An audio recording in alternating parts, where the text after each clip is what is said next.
the wolf and the horse. One day, a wolf was wandering in the fields and stumbled upon an oat field.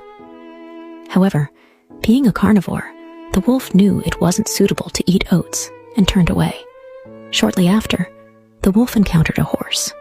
Guiding the horse to the oat field, the wolf said, "I just found a delicious oat field here.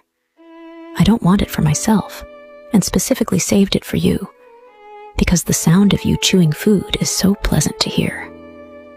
The horse wisely replied, "Aha, friend, even if the wolf could eat oats, you wouldn't put your ears to work and let your stomach rumble." Hearing the horse's words, the wolf realized its true intentions had been seen through. This fable tells us that sometimes, even when someone shows kindness, we need to think carefully and not blindly believe it, as some people's apparent kindness may conceal ulterior motives.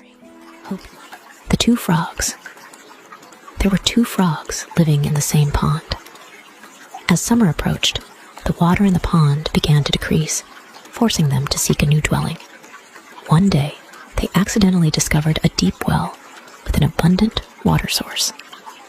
One frog suggested, "Let's settle down here. There's plenty of food and water, and it seems safe." The other frog cautioned, "Have you considered what will happen if the water here isn't enough for us? How will we get out of such a deep well?" After some thought, the frogs decided to leave the deep well and continue their search for a new home. This fable teaches us, when making decisions, it's important to think carefully, not only focusing on immediate gains, but also considering the long-term consequences. The boys and the frogs. Once upon a time, there was a small village where some boys liked to play by the pond. When they saw frogs in the pond, they threw stones at them, thinking it was fun. However, this behavior harmed these innocent creatures. After the frogs were injured, they pleaded with the boys to stop throwing stones. One frog even begged, "Please, don't do this. You're having fun, but we are paying with our lives."